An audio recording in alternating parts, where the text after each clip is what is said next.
Mesdames, Mesdemoiselles et Messieurs, bienvenue sur l'édition matinale de l'actu du jour de ce jeudi 26 décembre 2024.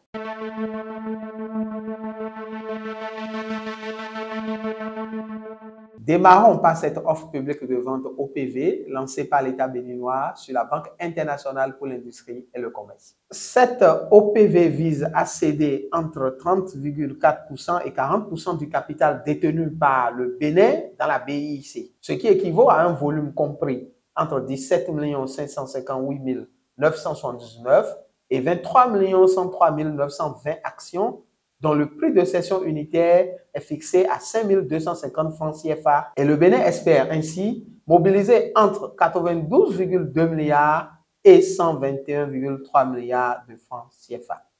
Il faut noter que cette OPV est la deuxième lancée en 2024 par l'État béninois après celle de la Loterie nationale du Bénin. Eux, ils ont du souci à se faire. Ce sont les habitants de la berge lagunaire est de Cotonou. Dans un communiqué en date du 24 décembre 2024, le ministre du Cadre de vie et des Transports en charge du développement durable exige la libération de la berge est de la lagune de Cotonou.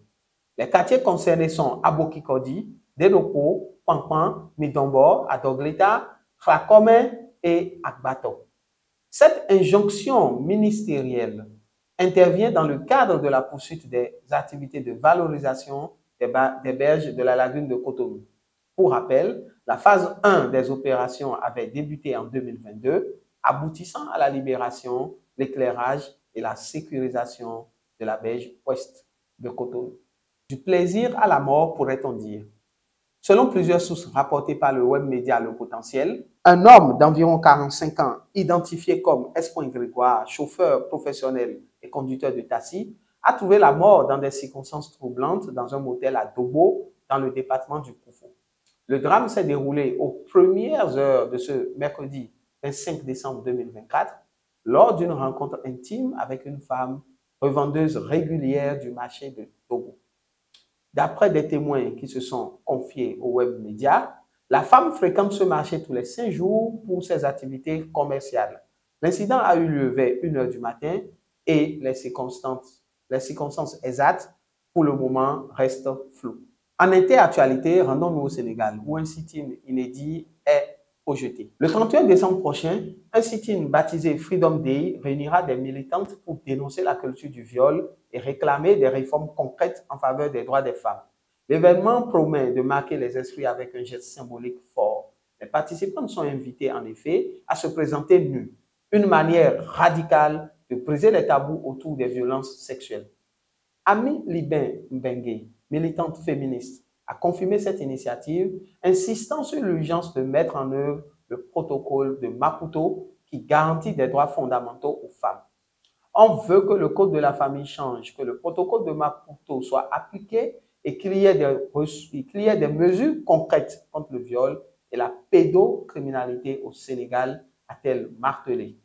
Pour elle, cette action s'inspire des luttes menées en Casamance en 2023, où des femmes avaient déjà secoué les autorités avec des revendications similaires. Pas de fête de la nativité hier 25 décembre 2024 en Uruguay. Mais on célèbre bien Noël, sauf que ça s'appelle la fête des familles. En 1919, une loi de sécularisation a supprimé les jours fériés religieux du calendrier. Une originalité dans une Amérique latine très catholique. Cela fait donc 105 ans que ça dure en Uruguay. Le 25 décembre, les rues des villes sont parées de guirlandes. Les Uruguayens se réunissent en famille et le Père Noël apporte bien ses cadeaux aux enfants au pied du sapin.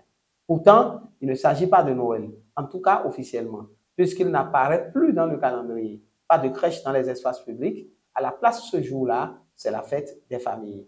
Même chose le 6 janvier d'ailleurs, où les Uruguayens ne célèbrent pas l'épiphanie, mais le jour des enfants. Et début mars, la semaine du tourisme a remplacé la semaine sainte. Fidèles abonnés d'Iroko Media TV, ce sera tout pour le bulletin d'information de ce matin.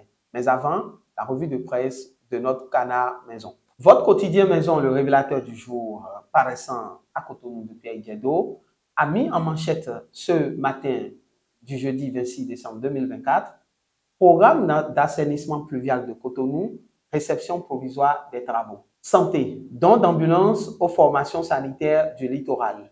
Berge Est de Cotonou, les occupants sommés de libérer le site avant le 6 janvier. Un peu plus bas, toujours à la une de Le Révélateur du jour, vous pouvez lire Enseignement supérieur, affaires sociales, un recrutement de 107 agents contractuels annoncé. Et enfin, Vodou Days 2025, les temps forts dévoilés. Voilà donc les informations principales figurant à la une de votre quotidien Le Révélateur du jour.